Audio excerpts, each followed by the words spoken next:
Hi, I'm Elaine Body from Foodbod Sourdough, and in this video I'm going to answer all of the frequently asked questions that I receive about sourdough starters.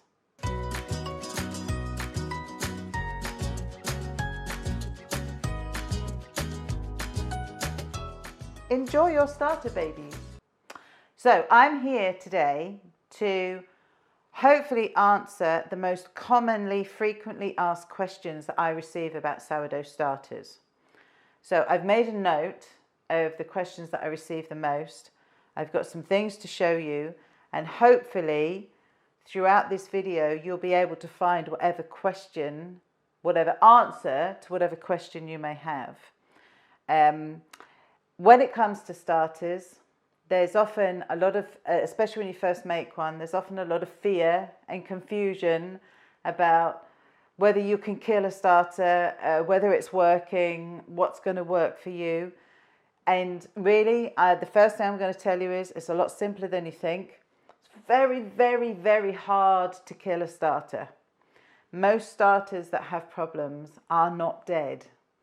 There's an awful lot of starters that have been thrown away unnecessarily, that have, the time has been over long before it's necessary.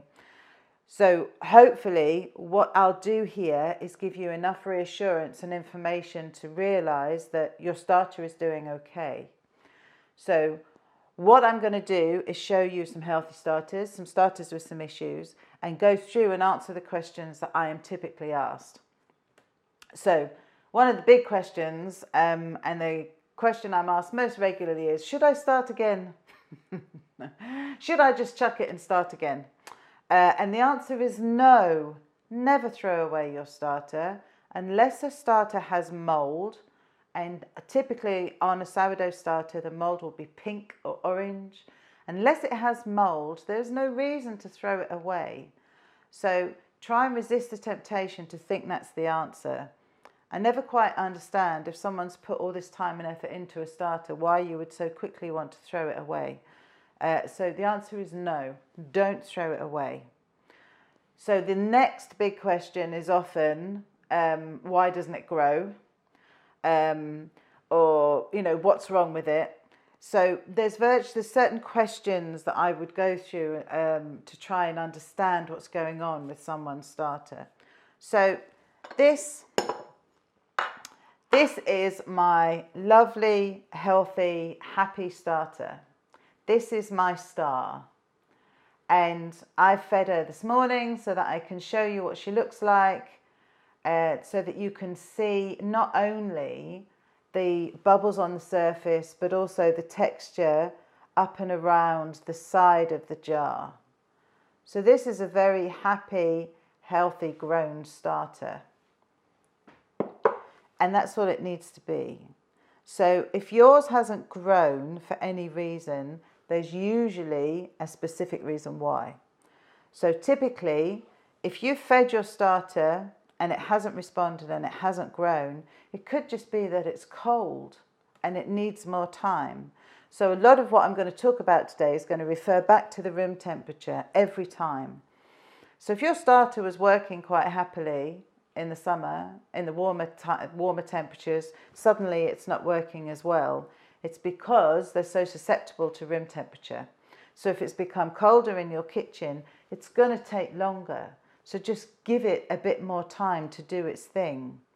Resist the temptation to do what so many people do and stick it somewhere warm for hours on end.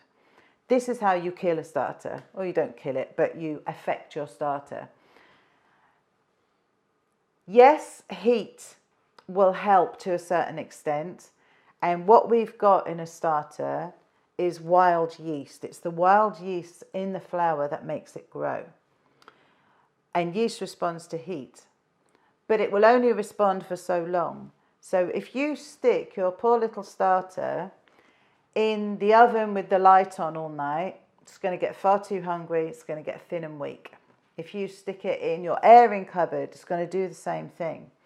So if you want to give it a bit of a boost and a bit of warmth, that's fine, but don't leave it for too long, because it won't grow. It will do a certain amount of growing, then it will get hungry and it will all start to flop. So if you think your starter isn't growing, that's one thing. It could be that it's cold. Another thing could be because the water you're using isn't working very well with it, the flour you're using isn't working very well with it. So a typical problem is that starters are too thin. So if your starter becomes thin, it's also therefore weak and it won't be able to grow. So if you have a thin consistency on your starter, and I'll show you the difference between what a decent consistency is and a thin one. A thin starter will never grow. It's not going to grow and it's not going to do the job in your dough. So something to look at is the thickness and the consistency of your starter. But also look at the water you're using, the flour you're using. Often people are using filtered water, bottled spring water, something like that. You don't need to use any of that.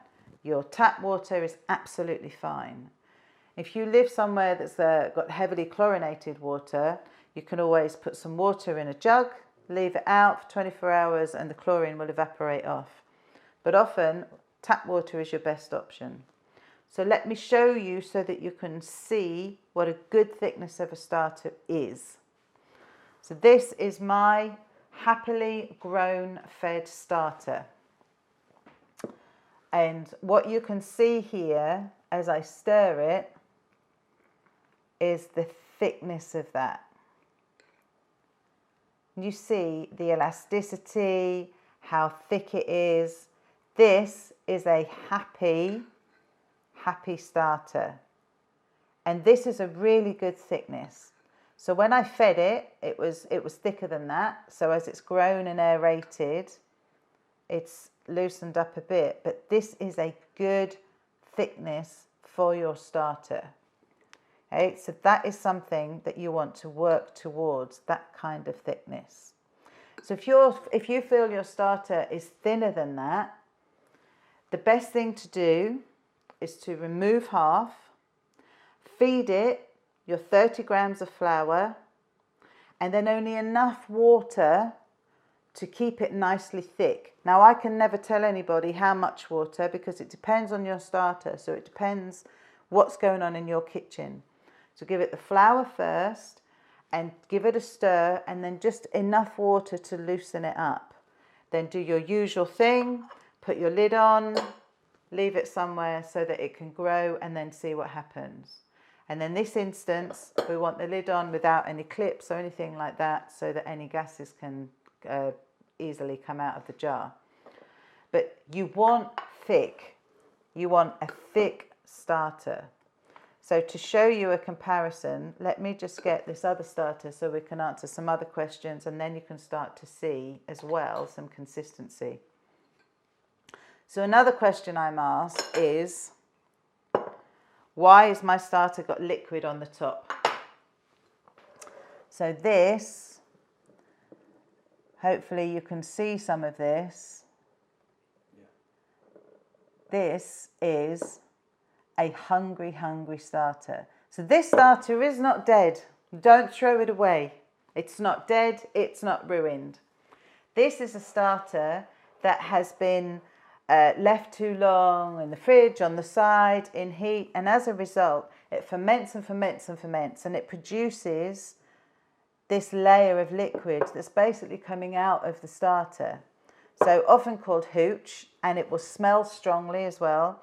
All this is a hungry starter. It's not dead, it's just hungry.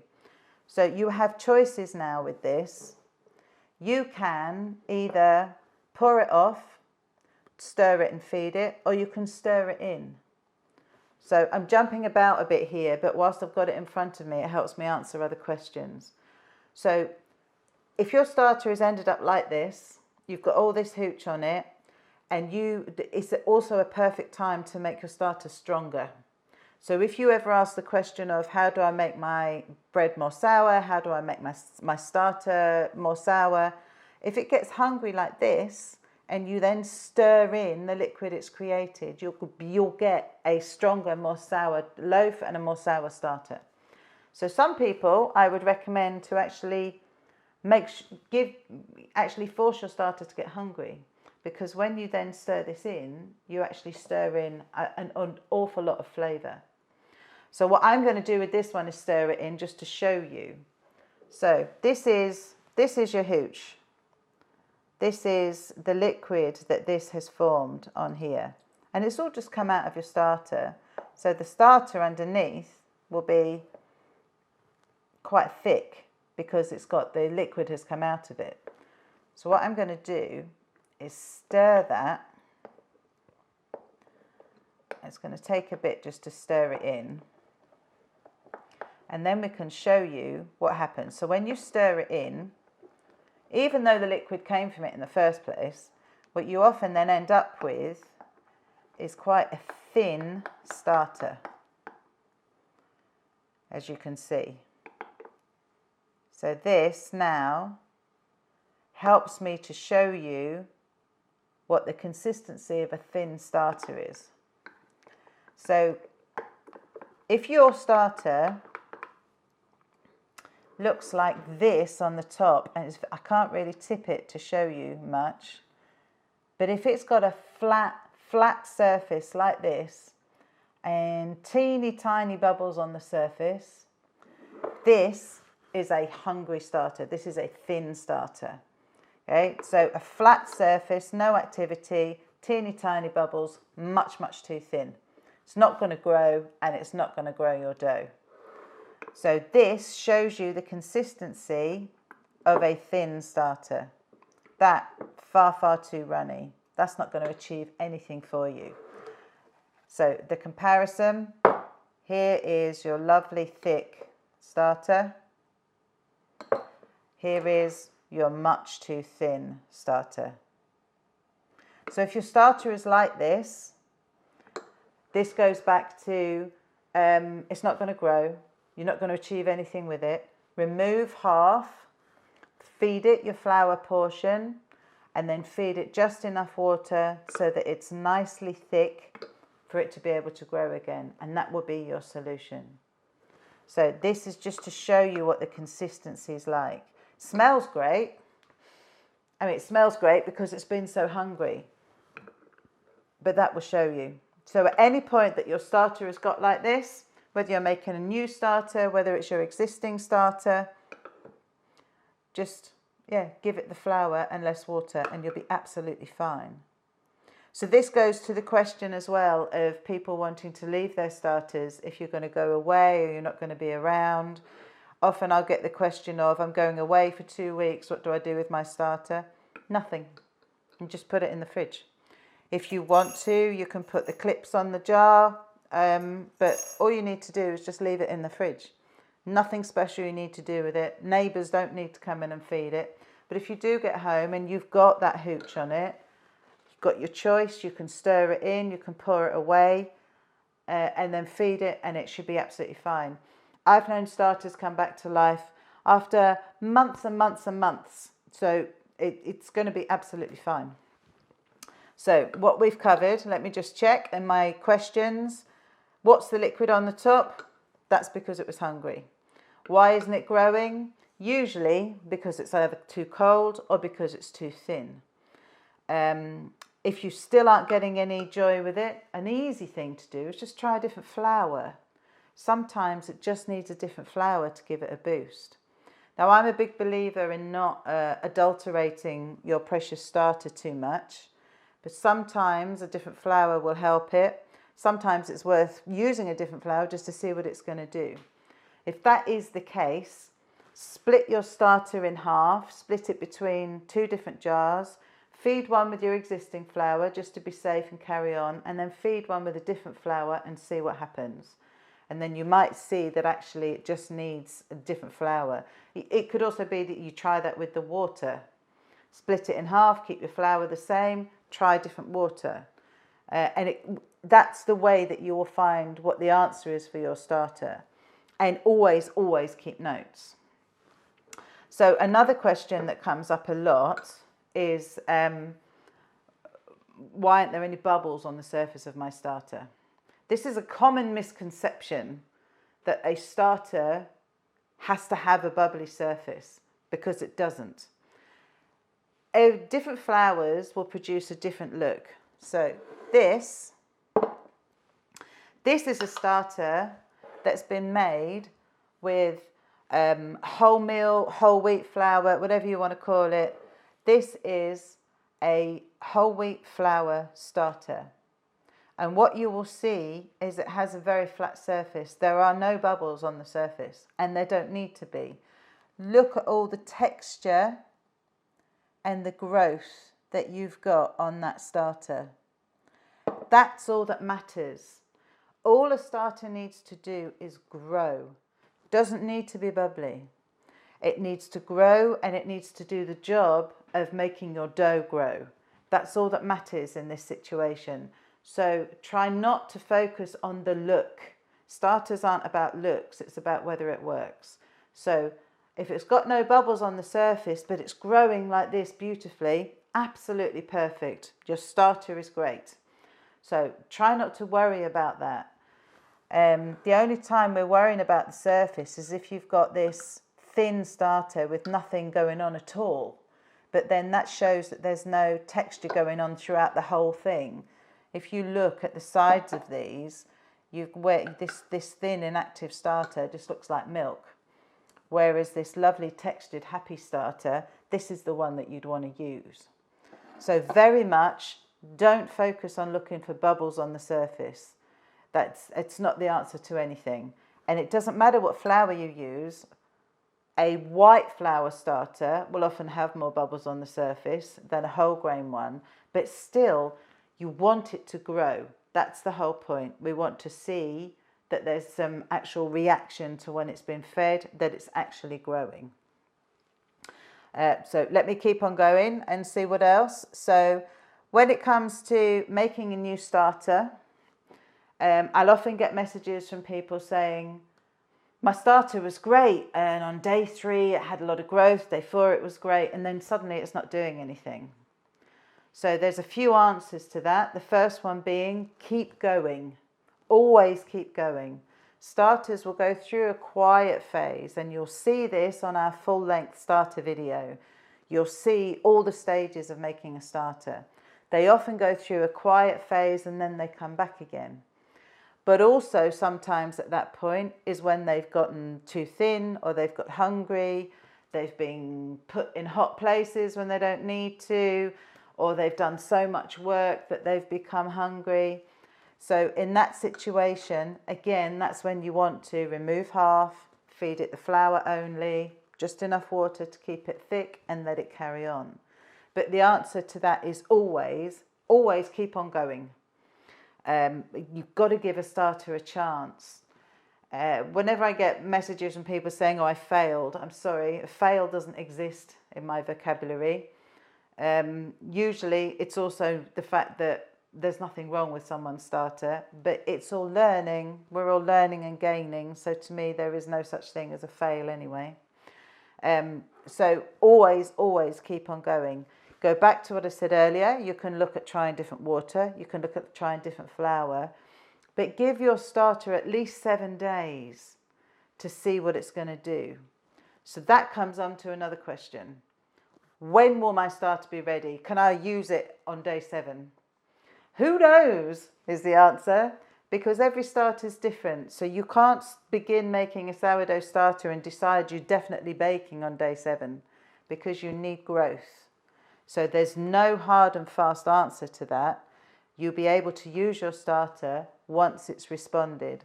Once you've fed it, stirred it, sat its hat on, and left it to grow for a few hours. If it's done that 2 or 3 days in a row, you're ready to go. Give your starter a go. But you can't start planning baking the second you start making a starter, because you don't know what it's going to do. Another question with a new starter, people often say, oh, I'm on to day 4, but I've missed day 4, or I've missed day 3. Is my starter, have I ruined it? Do I need to start again? Again, no, it's not ruined. Starters don't know what the day is, just like they don't know what the time is. So if you fed it at a different time of day, they're not going to care. It doesn't matter if you've missed a day, just carry on. If you've begun a starter, you're into it 4 or 5 days and suddenly you need to go away, just stick it in the fridge, leave it to go to sleep, and when you get back, take it out and carry on. It's absolutely fine. It won't get ruined. In fact, it might quite like it. Sometimes when you give them some time to ferment and just take on board the work they've been doing, they actually come out better. So don't worry about that. Often there's a question of my starter keeps getting hungry, it's overflowing, it's growing. When they're making a new one, should I feed it twice a day? No, you don't need to do that either. If you're somewhere warm or you just have a very active starter and it's growing and filling the jar like this within a few hours, put it in the fridge. Just put it in the fridge. It will slow it down. It may still keep growing a bit, but just stick it in the fridge. And then the next day, take it out, do whatever you're doing on that day, feeding it or discarding and feeding, and carry on. So the fridge is your friend here. I'm rattling through these, so let me just check and see what else I've been asked. Can I feed my starter with a different flour? Absolutely you can. Like I said earlier, I wouldn't risk it on your beautiful starter. If you've got a starter that's working very happily but you want to see what different flour does, which I wholly recommend because it is good to see what a different flour is going to do in your starter. As I said earlier, split your starter, put some into a clean jar and feed that one with the new flour, just because you don't know what the response is going to be. So definitely play with other flours. Can you use home milled flour? Absolutely. Home milled flours are going to do a great job. So play around with it. Ideally, you need some gluten in the flour. You know, all of my starters are based on using flour with gluten in. Making a gluten-free flour is a whole other thing. Making a gluten-free starter even is a whole other thing. So yes, do play around with using different flours. When you are discarding, people often say when they're making a starter and I need to discard half, do I need to measure it? Can I eyeball it? Absolutely, you can eyeball it. When you do discard, when you're making a new starter, stick that starter in another jar, stick it in the fridge. So another question I'm often asked is, how long can it live in the fridge? What do I need to do with it? That can be in there for ages, weeks, months. So if you are collecting some sourdough discard from making a new starter, you can use that whenever.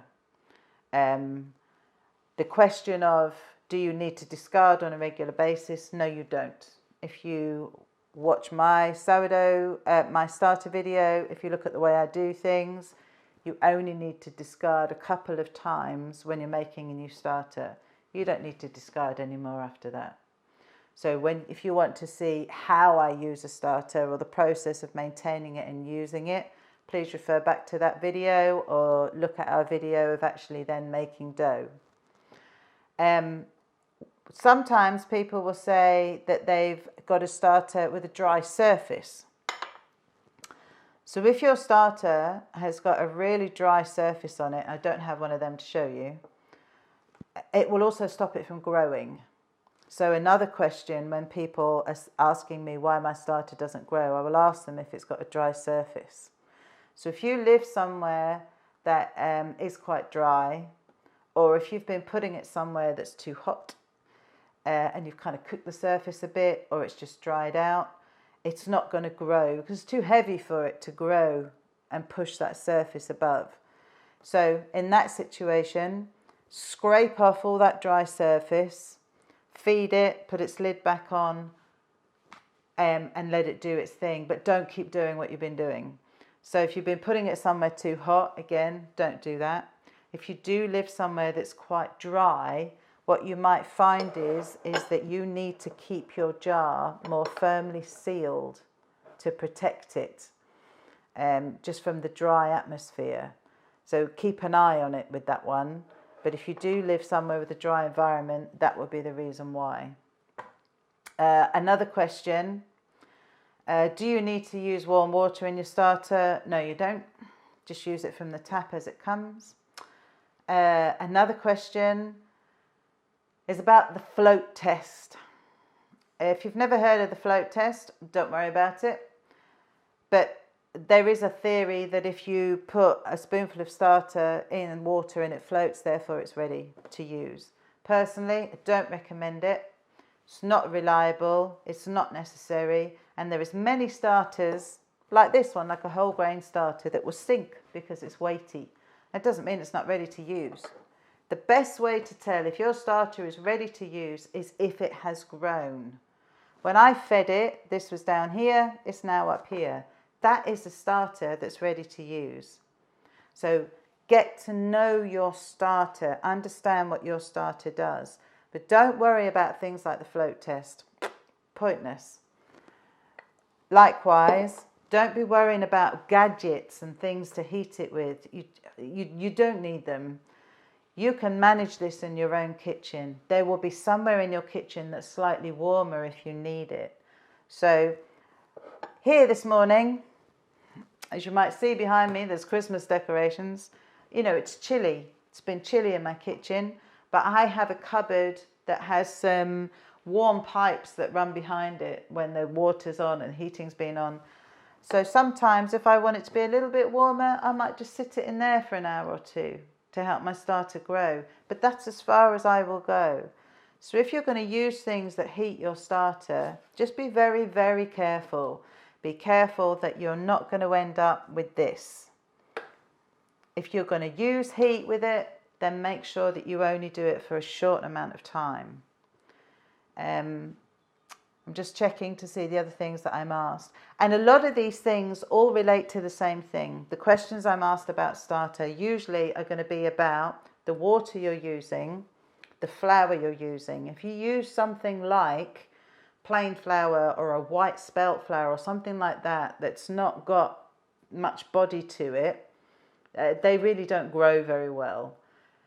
You might need a bit less water to help it along, but you're much better off with something that has got some higher protein content or something that's got some wheat germ in it if you're looking for a whole grain starter. But if you are looking at different flours in your home, personally, I would always get the best quality flour for your starter if you're having to make a choice. And stick with what works. So I feed my starter with this strong white bread flour always, but I tend to use this one in my dough, which is also a strong white bread flour, but it's just slightly different. And the reason being, because I know it works. So when you find something that works, stick with it, which is what that does. Make sure that you have a thermometer in your kitchen because that will help you. So the question of people will say, what's the ideal temperature for a starter? I don't work like that. I believe that you should learn how your kitchen works. What's the temperature in your kitchen? It's much easier to work within the temperature of your environment than with trying to control it. So this is why I always recommend keeping a journal. When you feed your starter, always note what the date is, what the time is, what the room temperature is. And then make a note of what the time was and the room temperature once it had grown and responded. If you do that across a set of months, you will have a reference and an understanding of how your starter works. I think that answers most of the questions I'm sent on a regular basis. There are probably others that come up, but these are the standard ones. These tend to be the standard concerns and the standard issues. Consistency is a massive thing. It needs to be thick. How it looks is a massive thing. All it needs to do is grow. And someone emailed me recently saying they'd got problems with their starter. It didn't look like it used to look, but it's still making great bread. It's still making the dough grow.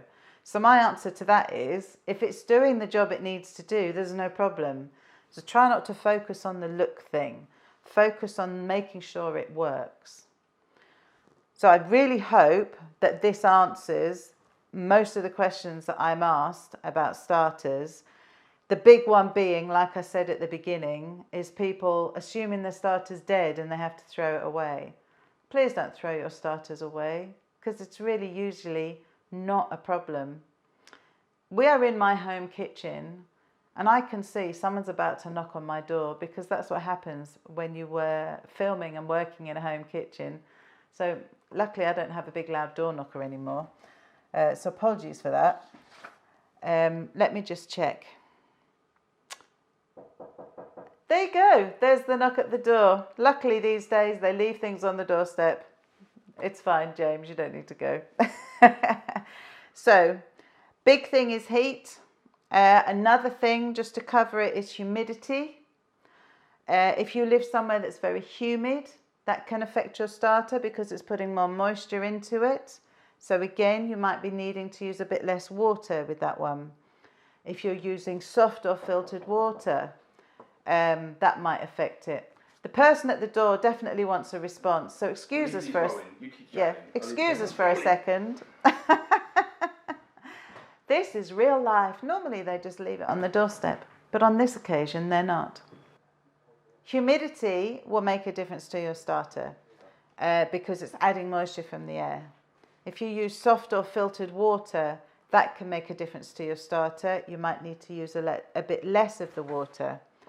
If you're using a weak flour, that might prevent your starter from growing too much. If it smells really strongly, often there's a question of, why does my starter smell so strongly? James is just going to go back behind the camera now. If a starter smells very strongly, often that's because it's hungry. Okay, so that will disappear once you've fed it.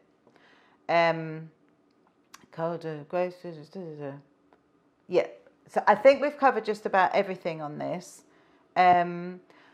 Something else I'm often asked about is ratios. And what's all this stuff about feeding your starter ratios? So if you've seen stuff online that is saying feed your starter 1-2-2, feed your starter 1-5-5, or anything like that, again, I don't use any of that. You don't need to use any of that. All you need to do is know how much you want in your dough. So I feed my starter based on what I want it to produce. So however much you begin with, I always recommend keeping between 50 and 80 grams of starter as your base amount. Feed it based on what you want for your dough. So if you want 100 grams of starter for your dough, feed it 50 grams of water, 50 grams of flour, assuming you're not needing to tweak any of them. Once you take out what you need, you'll return it back to that base amount, goes in the fridge, job done. So therefore you're not discarding, you're not needing to figure out percentages, ratios, or anything like that. So feed your starter based on what you need it to produce, and feed it based on what it needs. So this is when you need to get to know your starter. This is what goes back to, does your starter need a bit less water? Does your starter need a bit more water? Do you need to tweak something along the way? And it's okay to do that, because you need to get your starter working for you. So get to know your starter, get to understand what makes it work best, and go with that. Don't read all this stuff online. Don't get pulled into, well, I do this and I do that, you should be doing this. All you need to do is understand how your starter works in your kitchen with your flour, your water, and your room temperature. And that's the best way to then work with your kitchen, work with your starter in your kitchen even. So hopefully this has all been useful. There is another video coming, which is going to be answering all the frequently asked questions I get about dough and about loaves and baking. You can find everything that I know and I can tell you about in my book, The Sourdough Bible. It answers every possible question I've been asked before you even knew you had it. So if you want a written reference, it's in that book. It's my most comprehensive book I've written, and it's got everything in there that you need. Do check our full-length How to Make a Starter video as well. Even if you've already made a starter, it answers questions about starters as well that may help you. But other than that, I hope this has been useful, and greetings from my kitchen and to yours, and happy baking. Enjoy your starter babies.